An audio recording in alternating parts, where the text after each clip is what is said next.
I just want to say this is just a panel of my dreams. I just watched all of your presentations, and they are just a model for how to do these kinds of presentations that are engaging, evocative, and just entertaining and so insightful. I want to thank all four of you for being willing to do this panel. I've been excited about it ever since Martin put it together. And this all came about from my and David's connection to Martin. We were on his dissertation committee, and that was just such an honor and just a wonderful experience. And so I asked him to put this together. And thank you, Martin, and thank to the rest of you for being part of it. So Martin, I will turn it over to you. Thank you. Well, the honor is all mine, as you will hear. Firstly, thanks to the team of organizers for behind ISAN 2024, and specifically to you, Carolyn, who invited me in September last year, I think it was, to put this panel together, a panel that engaged with music and autoethnography. So I seized the opportunity to hear the word songwriting in there. And as you alluded to, at the time I had just defended a PhD thesis in which both you and David were kind enough to examine that explored personal and collaborative songwriting and autoethnography. And during the work, I had found a few very solid oaks already in a forest on which I could lean. And three of these individuals are with us here today, and I want to thank all of you, Daniel, Bakan, and Kitrina, Douglas, and David Carless, for wanting to take part in this panel on songwriting and autoethnography. It is such a welcome opportunity to bring scholar-songwriters together, and I look forward to our conversation very much. And I'm decidedly humbled to be in this company because you've been so important to my own work, so thank you for that also. And I need to thank also singer-songwriter and author Mary Gauthier, who has inspired the panel. We're going to take a closer look at ways that songwriting has been formative for each of us. Mary Gauthier writes that a song waiting to be born has something to teach the songwriter, something we didn't know before we wrote it. And this is in her 2021 book, Saved by a Song, The Art and Healing Power of Songwriting, which is out on St. Martin's Press. So do check that out. There's the audiobook, which I would highly recommend because she sings as well in that one. So in this panel, we'll discuss how we as songwriters and autoethnographers experience songwriting processes, how songwriting may be enlightening in the way that Gauthier suggests, what kinds of lessons we may personally have learned from songwriting processes, and as autoethnographers, in what ways songwriting may help to connect the personal to the social. I hope we can get to that. As I hope you've checked out, the panelists have pre-recorded paper presentations available on YouTube, and the panel discussion here is framed by them, so we won't actually be hearing these songs full length here. So to get us going, I think we should all introduce ourselves and say a couple of words about those video papers. And I'll do sort of a more formal I'm this person afterwards, after you guys go. So I think without further ado, I will ask the three of you to introduce yourselves and your paper. And first, Kitrina, if you will take the lead, then Danny and David. Thank you very much, Martin and Carolyn. It's wonderful to be here talking about something that we're all passionate about and has really affected my life. So the song that I used in the for the paper, or the little film that I made, is Fisherwoman. And it's a song I wrote probably about 15 years ago. And I have to tell you that before I came to really songwriting, I've been an observer of a songwriter writing songs and talking about the songwriting process. So during our PhDs, David and I worked together. And I think it's really unusual for a songwriter to write in the presence of another person. It's often a really personal thing, and somebody else in your space can be enough to stop the process. And so because David and I were working so closely together, and because we were doing so much research, I was able to observe him in a couple of times actually writing a song. One of those times, I remember an uncle of mine had just died, and we were doing some research. And I got the news on the telephone and I couldn't go back. We were down in Cornwall. And I went out on the balcony and I did some pastels. And behind me in the other room, I heard David. In what he has written about at the time is he didn't know what to say to me. He didn't know how to communicate, what sort of thing would be useful. And over the course of 2 or 3 hours, he wrote a song, which was very meaningful. And so I've incorporated the things that I've watched, the things that I've learned, the things that he's told me about songwriting, not into my conscious brain, but into a part of me that when I pick up the guitar, when I create rhythms and riffs, I'm drawn to something and then words come out. And the Fisherwoman is one of those times that I didn't sit down to write a song about a fisherwoman. I didn't sit down to write about myself. And I wasn't writing about myself. But I've learned from writing the song and listening back to it that I'm all over it. I'm all through it in ways that I never imagined. So I'll finish my little hello there and move on to somebody else. Thank you. Thank you very much. I didn't realize it was 15 years ago. That's, I mean, the recording also sounded beautiful. Did you guys record it together also, you and yeah? The recording was more recent, but it was actually written a while ago. Right, yeah, thank you. Danny, would you pick it up from there? Yeah.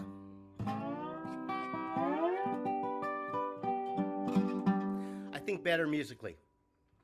I think better musically. I think that's one of the keys here for me. Is there something about song? When we bring the lyric to music, something happens for us as humans. It's you know, as an ethnomusicologist, I'm fascinated by the origins of song and how song. They talk about how song allows us to move together. You know, that when music, when we sing together, we weave our brains together through this resonance. I think, Carolyn, that you talk about, you know, the notion of autoethnographic resonance, and yet in music that resonance is profoundly, deeply within the musical parts of the brain. So for me, you know, I like to work with a guitar in my hand. I like to work with well, currently I'm playing the dobro, the slide instruments, but it's this idea that music, when you put things musically, it changes it. And I think for me, the difference between a poem and a song is literally, I like the word enchantment.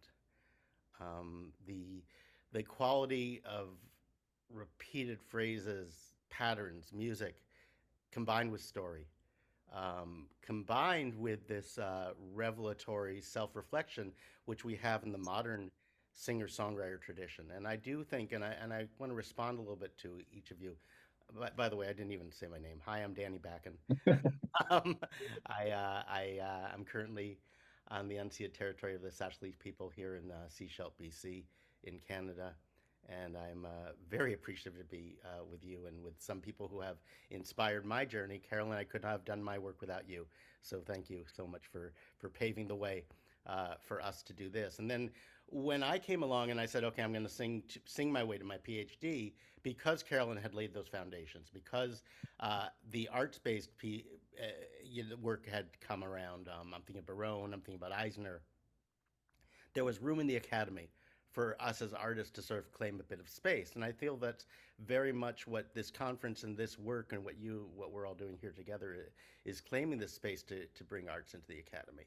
And the quality of resonance that I find available to us through song and story is profound. And so when I was thinking of this project, originally I started working on a new song about being a songwriter, and that was a big project, and I realized that was a tricky thing to do in the middle of my term when I was teaching 5 classes, so I didn't do that. But I did go back on a few of my older songs, and I kind of unpacked a little bit of the stories behind each one. And what I began to realize, I think I realized this in my work in my dissertation as well, is that like I often think of myself when I was as a songwriter as a midwife.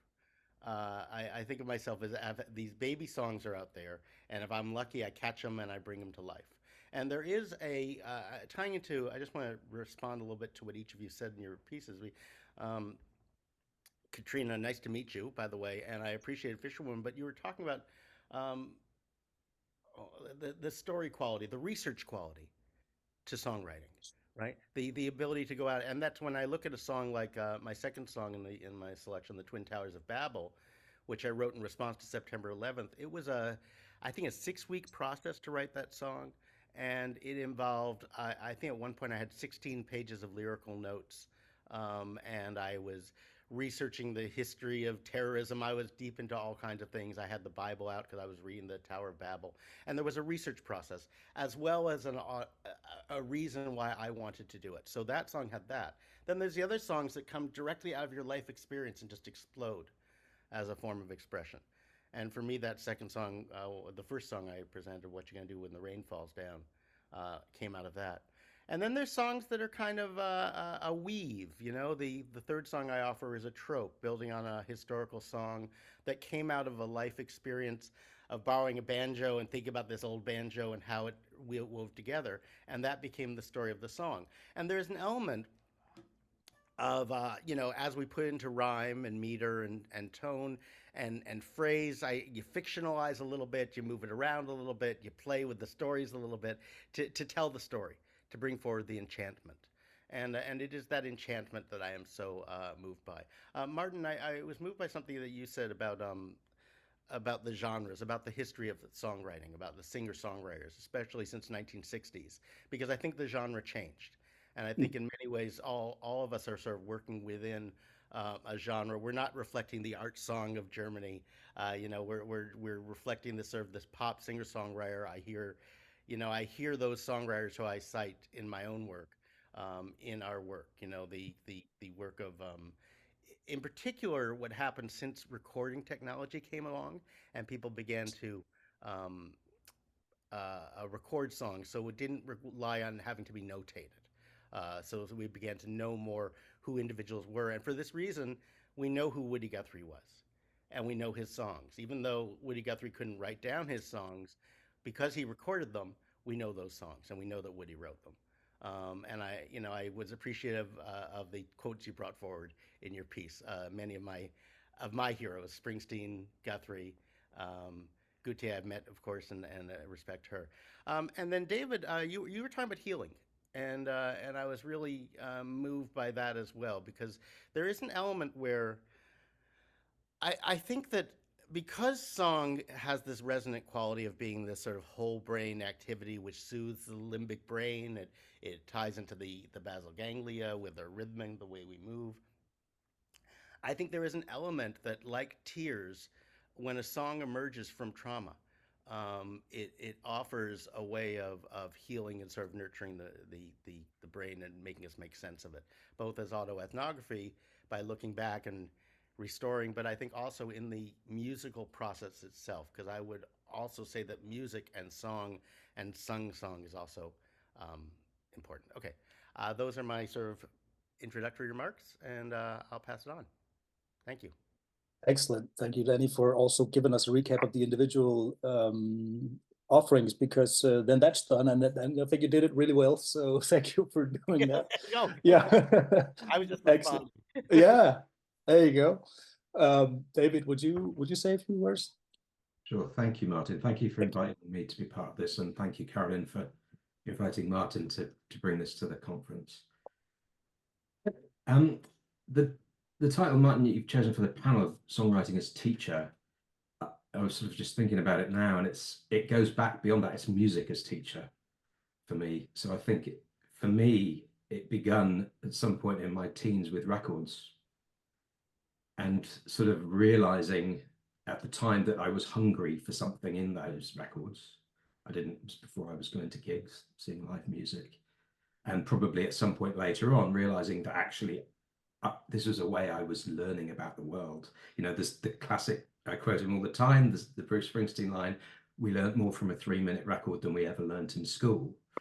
You know, that shouldn't be a good line. That should be obvious, you know, for some of us, but yet it's a good line. It's really challenging, and that's surprising. But of course, so it's partly what you're saying, Danny, the form, the music, the noise, the volume, the tones, the rhythms, all of the physicality of music, but also the content, something in songs I needed to learn that I wasn't getting in other areas of my life. And that, I suppose, isn't so surprising, but what surprised me is that I could get similar learning through writing a song myself. What? Wow. You know, this blows my mind still. I think it's a miracle that I can make up something, a ditty in Kitrina's words, and feel either at the time, the next day, or 25 years later, that I've actually learned something really important sometimes from that song. And I think that's part of the wonder for me, and a piece that I've shared. Really, maybe I've been over reflective, over theorized it, perhaps looking back. But I think the idea of doing that still, having written lots of songs, and the one I shared there is called Cover Me Now. I wanted to share it because it's the newest one. I find it's really easy to play our old songs when we get into the best ones are the old ones. It's like, well, let's give a new one a chance as well. So that was the newest one I had. It was ironically probably one I went into with more ideas about what I wanted to say. And for me, often that doesn't make the best song.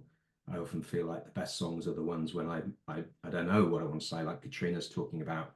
I didn't even know I had something to say, or something I needed to say. And that those, for me, often are the songs which I kind of end up liking the most. It's almost like there's the least of me involved in the process of making it. It's come from somewhere I can't get my head around or articulate or describe. And they tend to be the songs I end up loving and playing and that stick around for longer. I should say my name as well, should I? Yes, please. David Carless. I'm work at the University of the West of Scotland in the UK, and I will finish there. Hand back to you, Martin. Thank you. Yeah, I was just wondering if I should do sort of the thing, you know, radio hosts do when they come back from a commercial break to sort of bring people up to speed. We're in the studio with this and that person, but I think we've got the names now. We're here with Kitrina Douglas and Danny Bakan, and David Carless. And I am Martin Høybye, an artist and researcher working at the intersection of artistic co-creation and research methods development. And as some of you have already heard, I defended a PhD thesis dealing with songs and songwriting this past summer, and Carolyn and David examined it. And this is kind of also one of the reasons we're in this room together today. So thank you for getting us started here. I just want to say a few words about my contribution today that you can't deduct from or deduce from it, I guess. It is an ode of sorts to Bruce Springsteen, and by extension all songwriters who have worked and are working and will be working to give us their songs during their lifetimes. And those pearls on a string in the one big song that Woody Guthrie mentions. And I guess that Join Our Hearts in Song really celebrates a generosity, I sense, that is so much a part of songwriting when it comes from the heart and soul of writers who share themselves in this way. Now, I say it is an ode, but I have no expectation whatsoever that Springsteen will ever hear this song. But the funny thing about that is it doesn't matter. In so many ways, he already did. Because of the place it is written from, which is one of love and appreciation, and also a sense of community. And if you've ever read, or if you will read his autobiography, Born to Run, it's very clear to me that the themes love, appreciation, and community run through everything in his work, and that they are key factors that have helped him come out on top in repeated struggles with mental illness, his own for sure, but certainly also learning to understand the trauma of growing up with a mentally ill parent in the household. So besides that precursor, what prompted me to write that song was two things. Firstly, I had just been to a concert with Springsteen Dean Street Band, and I saw how my 16-year-old daughter at the time was completely engulfed in the magic of the moment. This is like 40,000 people in a stadium, right? The magic that can happen between a performer and audience where there's something else emerging that is of the performers and the audience, but definitely also something in itself. There was a lot of love and appreciation and community going on there for sure. So it was just heartwarming and oddly reassuring to see my daughter so engaged. And afterwards, on the way home on the subway, she exclaimed, people just need to understand. Springsteen is therapy, you know. And so then that was the one thing. And then there was another thing that prompted the song as such, and it was hearing Lucinda Williams sing the Rock and Roll Heart later this same summer. I heard it on the radio and I immediately spotted that Springsteen was singing harmonies. And it dawned on me that he didn't have to do that. He didn't have to go in the studio and lay down vocals to help a fellow songwriter who was lesser known than him, but he had, and he did. So besides it being a great track and the lyrics sounding a lot like it was even perhaps about Springsteen, who knows, it just left me with a lot of love and appreciating for the music, the man, but by extension, the community of songwriters. And that's when Join Our Hearts and Song, I felt it needed to be written and become what it is. So that was me speaking to that. So to get you guys talking again, there were a few themes that struck me in these presentations. Danny, you talk about identifying as a songwriter, as a team, and I know you've touched on this theme a few times, David, also in your work about the formative acts. You now say earlier now in your presentation that probably more generally it's music, and music, you know, that whole musicking thing. And Kitrina, you sort of have a more subtle way of speaking to that, where you've now today mentioned that you were sort of almost apprenticing by being in the room of a fellow songwriter working. But there's something in this theme of identity that I think is interesting. I mean, what would you say? Could you imagine not having come across this way of working at the time when you did in your lives, and what your lives would have been without the opportunity?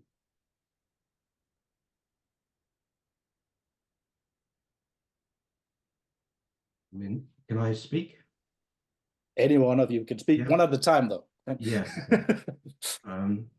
Well, I mean, the title I've used, I've stolen shamelessly from Mary Gauthier's book that you introduced me to, Martin. You know, I think it's the songs have saved me. You know, I think as I'm not a therapist and I'm not trained as a therapist, but I've read and looked into the field and around trauma a little bit, and from what I understand, there is peril in not expressing certain aspects of ourselves, and there was no way I was expressing those aspects. I probably wasn't even in touch with them, conscious of them. So I think for me, the songwriting, music, noise, all of that stuff somehow allowed me a way to more obviously express emotional material, but even actually feel it, be aware that it existed. So I think for me, I don't know that I'd be here, to be honest, if I hadn't sort of been lucky enough to realize I can make up some songs at some point.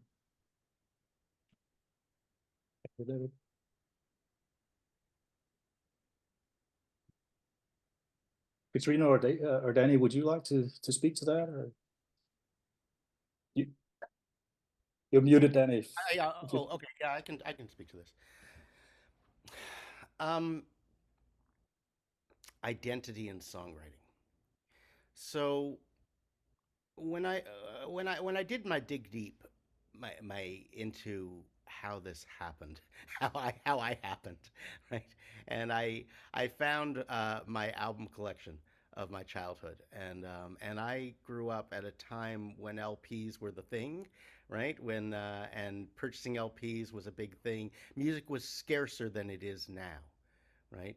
With the digital, music has become much more easy to get. It was harder to get to when I was a teenager. In order to access the music, I had to actually go out to clubs. I had to find it. I had to find the players. It wasn't, we didn't have the internet. You had to actually get out and do it. And that formed a community. That connected me to a community. And I think that there's something for me about that. And I hear that in all of our work as well. And this identity, for me, the identity is not just my identity, it's our identity. There's a connection. And so in choosing the kind of music I chose, you know, I didn't write heavy metal. I didn't write opera. I didn't write art song. I wrote folk songs coming from the Pete Seeger, Woody Guthrie tradition, influenced by Bob Dylan, with social justice and songs about issues and songs about introspection after Joni Mitchell came along and taught us how to do that, and Bruce Coburn's blend of the personal and the political, and all of that. There was a community of songwriters around me who I was listening to, and this dialogue of songwriters influenced me as a songwriter. And I think that was a historical moment that I was in. I think, you know, there's conversations on some of the, I remember during the Bush years, the folkies were up in arms saying, what about the kids? Aren't they writing protest songs these days? And those of us who were watching said, well, they are, but they're doing it online. They're doing it in different places. It's coming out in different ways. And I think that there was this sense of identity that one thing that happened for me was there was a commitment to actually doing the hard work to master the literary and musical skills it took to really be a fluent songwriter, right? And that was something that I took on. I think that you know, when you do become a songwriter, there is that work that can take place, the listening work, the study work, the research work that informs you as a songwriter. But then you can also just write a song, right? Like there's two sides to it, right? So on one hand, you know, you can be just anyone, and as David speaks, you can write a song that's healing, that touches people, that forms a community without doing that hard work, right? But it's kind of like you can do autoethnography without understanding the social science and what qualitative research is and how it all connects. But you can also do it from that perspective. So I think in terms of the identity factor, there's 3 or 4 aspects that I see weaving. One is sort of the community aspect and how we connect with others, and how we connect around genres and music and how music connects us. And then another one in terms of individual commitment to a process. So for me, it's like being an autoethnographer. When you choose to do this, you dig into your stories. And when you choose to be a songwriter, you write songs. You keep your eyes open, you're watching, you're looking for the ideas, you've got your notebook with you, you're writing those songs. I think that's a big part of it too. And I think I'll stop there. I could keep going, but I'll stop. Thanks, Danny. Kitrina, are you muted, Kitrina? Are you? Okay, I was just going to, no. I've just noted some things down. I mean, I don't necessarily feel I'm a songwriter, but I know I write songs. So I don't feel that is my identity. And I was doing my PhD when I was 40. So I hadn't written any songs before that. I come from a musical family. My father played the saxophone, and I've always sung. I sing my heart. It makes me happy. It makes me sad. I love music and I love singing. And I taught myself to play a few chords, and out come a few ditties. So I don't feel I'm in a tradition, but I feel it's part of me. But before I was 40 in my youth, you know, I didn't write songs, but I played lots of things that I could play with 3 chords. And then watching David in that process and doing a PhD. And I remember during my Viva, I included poems, which I think are a step on my journey to writing songs. The examiner said, what makes you think you can write poetry? And it was one of those times I answered before I even knew what I was saying. And I just said, I didn't know that I couldn't. Right. And I write songs because I didn't know we're not supposed to. And I think we can all do that if Exactly. the context is right. And sometimes something amazing happens. But I wouldn't class myself, you know, you'd be talking about all these amazing people. And, you know, Danny, you've been talking about putting the work in. I don't know that I've put the work in, but sometimes alchemy happens when you're open to it. And yet, if I may, Kitrina, like if I think about Woody Guthrie, he didn't have more than 3 chords under his belt, right? You know, at what point do you get to decide that and give yourself the permission to call yourself a songwriter, right? Good question. And what is the Not nature? yet. And I say putting the work in. Well, in my version of songwriting, it involved doing that. In your version, it might involve deep listening to these people's stories and finding ways to put it into poetic lyrical prose. So there's different ways in which we prepare for the work. Martin, Well, what about you? Just to briefly speak to that, Kitrina, I understand completely what you're saying, and something that I do also engage with in my PhD is this notion of the expert versus, I mean, who's allowed to do this and who's not, right? And everyone's allowed to do this, and there are a number of scholars. I bring in Jon Roar Bjørkvold, who's a Norwegian musicology scholar, who talks about the musical being, musical being, and that everyone is born musical in the sense that we express ourselves musically until we're conditioned in ways that are curating or trying to tell us this is a wrong way to express yourself. This is the beautiful way. This is the other way. You really should be expressing yourself. But that musicality that is a child's musicality, I think, is one of, I'm probably making a leap here and can't speak for anyone but myself, but there's a certain strength to be drawn from trying to reconnect with that flawlessness, with the flow of the child's approach to making music, and that's a different vein than curating and trying to make something that is viable, perhaps even as a commercial project. I mean, that's a completely different alley, right?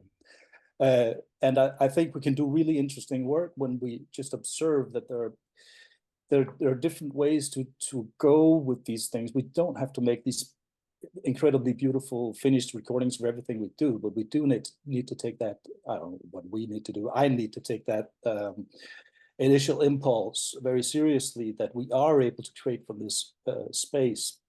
So Kitrina, you write ditties, I consider you a songwriter. That's just perspectives, right? So, but you do, I mean, interestingly, you talk about how you also feel a responsibility to respond to when you feel a call to write a song or a poem or something. There's almost like a scholarly community or a research community or a community of peers or something. You feel obliged to also do that. I mean, I think that goes back to Laurel Richardson, looking through things through different prisms. And the more different ways you look at things, then the more interesting and information and insight that you get. So the music and songwriting perhaps just brings another prism, and one that's different to other ways of looking at it. But I'm also aware that people feel, well, I can't do that. And I tend to think people can do it. You should please have a go, because of what comes out of it, even if it doesn't get published, is insightful. Exactly. Yeah. So I just want to mention that Sally wrote, I'm going to ask, there's a couple of hands in the screen, but first, Sally Chisholm made a comment earlier alluding to Diving for Pearls, Jonathan Smith. There's something about this,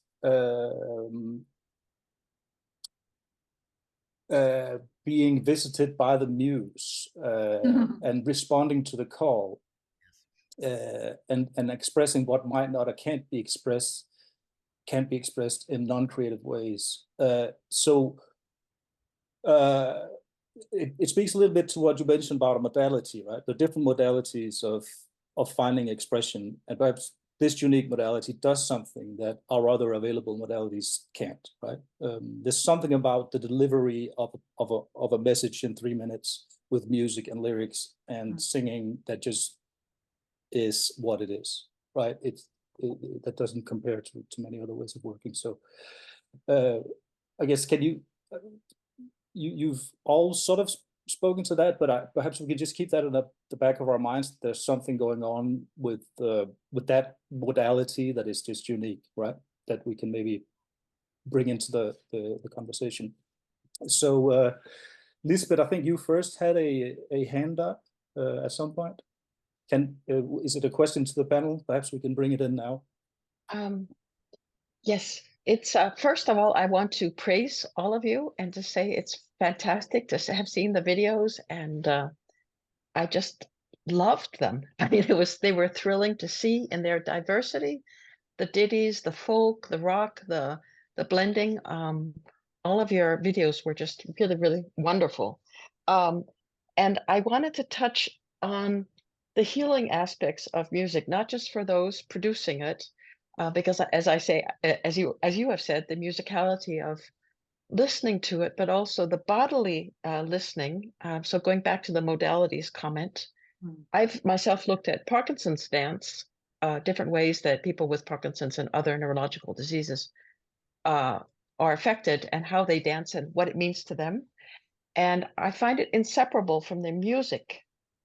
That is their way of being as a community, and the rhythmic effect that it has on their body, the resonance, the joy, and the bodily language. So I see the modality of music as very related to dance. Also, when you see kids listening to music, they immediately start moving around. So I would just be very interested in hearing more about how you see that connection with dance expression. Thanks a lot. I think Danny is ready to go for that one. I can make a comment on that. So David Elliott, in his book Music Matters, reframes music as musicking. Music is not a thing, it's an activity we engage in. And he includes dancing as a form of musicking. And I find that a really useful way of understanding it. In most cultures in the world, dance and music are the same thing. There is no separation. We in later days capitalism have divided these two things as commodities, but there is no, in my mind, there is no separation between music and movement. Even the making of music involves moving the body in rhythmic ways. I don't see I think that they are the same thing. So I think it's important. I shouldn't say the same thing. They are different parts of the same spectrum of human experience. And I think that what happens when we experience music together, and there's some interesting work on autism in the way my cousin Michael Bakan has done some work called Artism, where he's been doing some interesting work on improvisation in the autistic community. That's worth looking at. There's certainly people who've been working with the deaf community. There are musicians who perform for deaf audiences, where they increase the vibrations on the bass so people can move together, right? And they use ASL done in sort of evocative, lyrical ways to show the lyrics. So I think that we need to expand our notion of what music is, right? To be more generic. As I see it, there is no human being in the world who is not musical. Music is foundational. My students say when I'm doing this work, and they say, "Oh, well, music is the universal language," and I say, "Nah, I don't think so. I think it's more that language is a form of music. Language is a form of organized sounds. It's a way in which we put it together." And the anthropologists tell us that the people were making rhythmic sounds together before they developed language. So anyway, I think that addresses some of what you're saying. And then in terms of the work with healing work and therapy and music, there's a huge body of literature, as I'm sure you know. Yeah, I mean, thank you, Elizabeth, for bringing our attention to that. I first trained as a pedagogue, right, like an early childhood scholar, and that's many years ago. But so in a way, I've come into this work with a sort of basic knowledge that I've sort of assumed everyone had, right, when I started working. Well, but I've had to revisit a lot of that, and it's just become increasingly important for me to revisit certain things, like hearing is developed in the 24th week of infancy, and it's one of the earliest ways we have of navigating the world are the muffled sounds in the womb, in our mother's womb, right? And so I think when we deal with music, when we deal with sound, whether it's in therapy or in everyday connection with other people, you know, the way we carry our voice, whatever.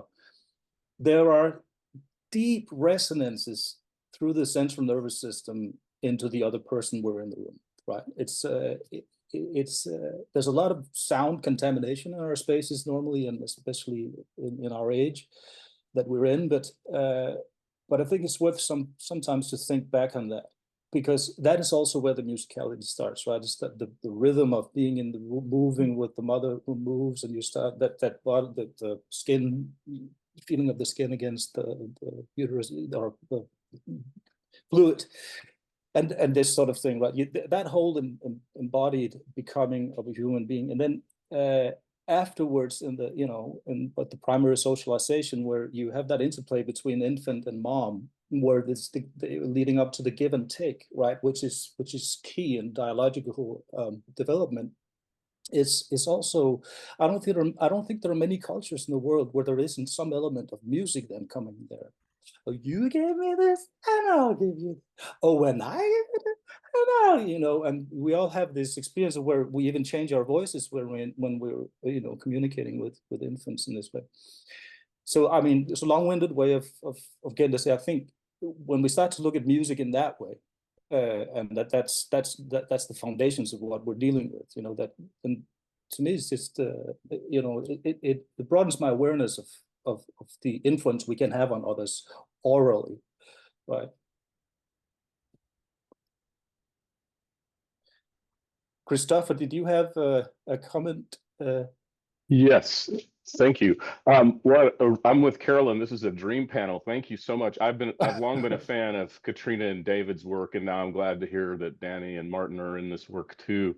So on the comment you just made about the womb, I have this vivid memory of when my wife was pregnant with our first son. We went to a storytelling festival, and there was an African storyteller who had a drum corps with her that was like 9 African drummers, and my wife Susan elbowed me and said, "Look," and our son, she was about 8 months pregnant, was clearly dancing inside her womb to the rhythm of the drums, and you'll be happy to know he has grown up to be a musician. He's a jazz musician. But I did want to say, and I've shared this with David and Kitrina. I had about a year ago, I had a vivid dream that I was playing the guitar, and I was doing it beautifully. I took this as a sign, and I went and bought a guitar. I've never actually been trained in music at all. I'm 65 years old. I pick up a guitar. I go take lessons. I can now play 6 or 7 chords, but I can't switch between them very fluidly. So any of you that pretend like it was easy to learn the guitar, maybe it was for you, but in my mind, that's a deception. It is not an easy thing to do, but I'm learning slowly, gradually. What I wanted to say was, though, David was talking about, and when all of you are talking about the affinities between autoethnographic writing and music, and language as a form of music. I've never identified as a songwriter, but I've always identified as a writer. And Art was talking about this yesterday. You know, I tell people in my professional world at the academy that I'm a scholar of communication, but actually I'm a writer who traffics in that occasionally. But when David was talking about how songs come, and the mystery of the creative flow or process, was kind of like what actually is going on there. I've been really trying as a writer to express that for many years, to what I think of as effing the ineffable, like trying to say something that can't be said. How do these words come to me? Because I don't know about any of you, but I don't sit down knowing what I'm going to write when I sit down to write. I write, it chooses me. I write what comes to me. And sometimes that involves staring for a long time. Sometimes it involves walking around for a long time. But when it gets down to getting words on the page, I don't often feel I'm in charge of the process. I feel that it's taken me up, and I'm just along for the ride. So I don't know about whether you want to make any more comments on that, but what you've done today here is really quite beautiful and, if I may, lyrical in its way of coming together. So I thank you so much for being here and doing this. Thank you so much, Christopher. Actually, your comments are making me think about something Art said years ago, 2019. I think we were in a conference together that Elizabeth had put together at Roskilde University, along with her colleagues. And Art, remember, you said many wonderful things, but one of the things you said is being a writer is also a question of showing up. Right? You just get to it. Yeah. You every day sit down and do the work. You know, there are days when, okay, that was a bit disappointing. And there are other days where it's like, I think I'm getting somewhere. And then the next day at 9 a.m. you clock in and you're like, okay, I'm going to sit here and I'm going to try to write. You know, if you have that opportunity, if that's I mean, yeah, you can. I actually deeply respect that, Art. I think that is a wonderful way to work. I certainly know that I have had to do that as a songwriter at one point in my life, to work with it sort of professionally, where you make all these products, right? The showing up and doing it like day after day after day after day after day. So there's something in that tenacity of the everyday, which certainly. But as far as writing well, and when that shows up, I'm not sure that any of us, I don't know if anyone can speak to, you know, if you can set your, I'm going to write well at 11:30, I guess it's something about also being in the, staying with the trouble, and as Haraway would probably maybe say in this case. So I see, Kitrina, and I think Danny, I think it would be a shame if we finished the panel and we didn't talk about something that songwriting and singing and performing brings that we can't really get in many other ways in autoethnography. And when I sing with David and when I harmonize, something else happens on top of everything else that we've been talking about. And that can't happen when we're writing a text. And it can't happen if we talk at the same time. It doesn't sound right. But when you sing, you harmonize and you can play different musical instruments. You know, on Fisherwoman, David was playing about 4 or 5 other instruments, which blend and allow us to collaborate in a way that when you talk, Chris, about the ineffable, I want to say what it can't be said, but it can be felt when we get to that. Something else happens that is very different to when we write together. And that is afforded by this way of working. Yeah, absolutely. And Danny, you? Yeah, I totally agree 100%. Thank you very much for bringing that point up. I think that what is unique about coming together musically is this is going back to this idea of enchantment. We literally weave our brains together. You know, we literally we are putting ourselves in this musical experience together. I want to draw back to Christopher, I think it was, comments, and then Martin's comments afterwards about the writing, being a writer, and because being a songwriter is being a writer. And I think that the error I see when I have students working with me about this is thinking that you just write one song. That, oh, I just want to write one great song. And it's like, songwriting is a habit for me. It's something you start to do and you continue doing. And I'm reminded of that book by Julia Cameron called The Artist's Way, in which she has 2 really great tools. One is this idea of morning pages of daily reflexive writing. And then the other tool is what she calls the artist date, which is setting aside time to be an artist, setting aside the studio time. And I think that for me, that commitment to being a musician has something to do with, and the identity factor is waking up in the morning going, I am a musician, I am a songwriter, I'm going to put time and effort into it. I'm going to sit down, I'm going to give it my time. And one of the things that comes up when you start to create that time for yourself, as we all know because we're autoethnographers, is we can sabotage it very easily. We can find all kinds of reasons to do everything else except do our artist time, our reflexive work. And I think for me, that commitment to that daily practice is where I say that I am a songwriter, right? Is that I have a commitment to that daily practice. Just like being a writer, the commitment to the daily writing practice is what makes you a writer. or poetry. Thinking back to Kitrina's comments about being a poet, right? If you write poems, you're a poet. That's what gives you the right to write the poems. There you go. I think we're coming up on time, but those last words I think are probably the most beautiful words I could think of coming out of this panel. But I did want to say, while people probably coming in for the next panel, and we have another like a few minutes or something as we round off here. David, is there something you wanted to speak to here? It's a while since we heard your voice in the panel. No, I've been actually engaging with people in the chat. So yeah, I saw that, which I'm say. very happy you could do that, because I didn't have. I can't keep track of both at the same time. Yeah. And Art had a cool comment about writing to Drew Springsteen to get permission to use his lyrics in Art's book Come Into Narrative, which I also can highly recommend if you haven't read it. And he actually wrote back as one of the only person or artist to get back to Art, which is quite amazing. Yeah, lots of cool stuff in the comments section.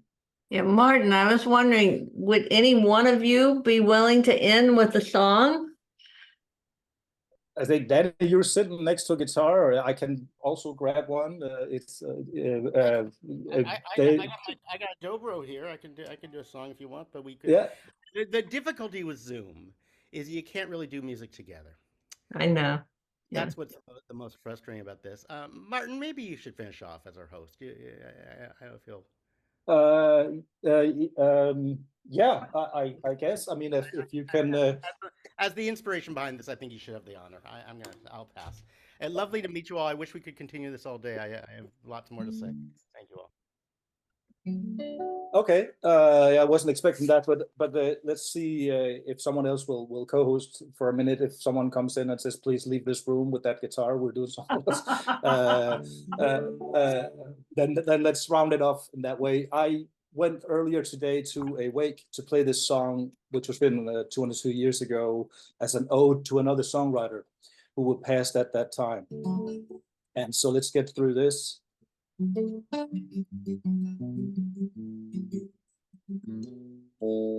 Guitar's cutting in and out a little bit, David.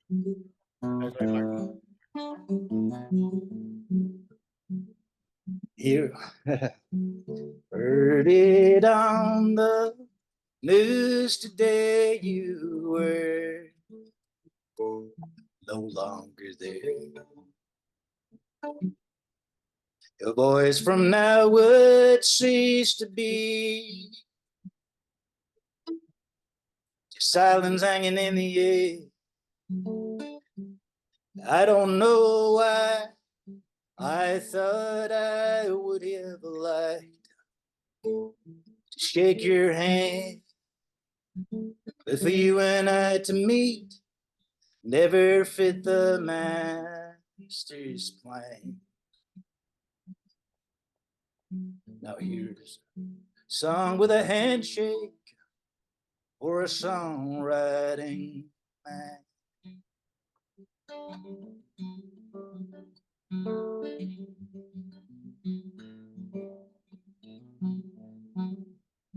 Here I am on these streets of pain under a bridge to keep out of the rain.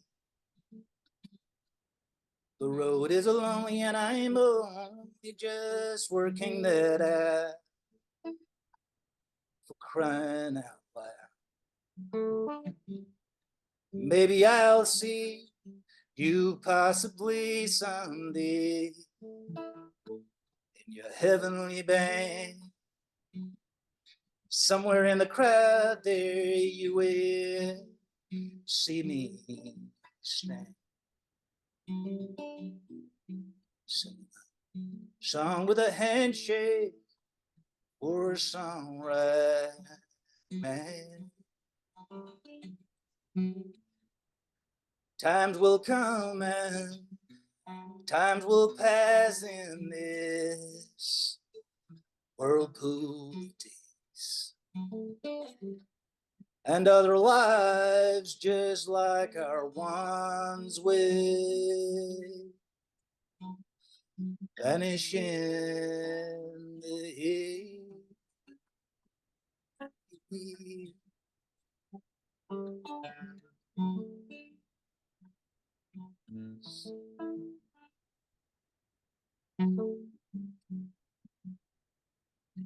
When someday my time does come, I hope I'll go in style. Not that it wouldn't matter much when they do carry me down the aisle. Just enough style to say adieu to the near and the dear ones. And while going home, I want to hear them toast in shame. Sing their song with a handshake for songwriting.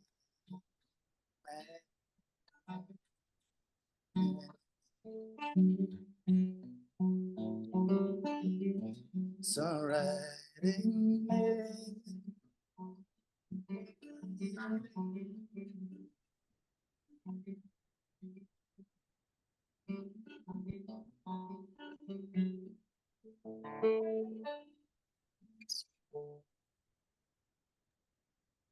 Thank you, Martin. Thank you so much. Yeah. And wonderful panel, and thank you for all the sharings in this space, and 21 that's coming in. You know, sorry for hogging the space. That's okay. Fine. We're fine. And you know, there've been people asking for another session next year with actually a singing session, but I know it's really difficult on Zoom. So, but maybe you and I can put our heads together and figure out how this might be done. Sure, yeah, we can think on that. Yeah. Okay, Thank you so great. much. Thank you so much, guys. Thanks, everyone. Thank you, Martin, for bringing us in. Thank you. Appreciate it. Thank you, everybody.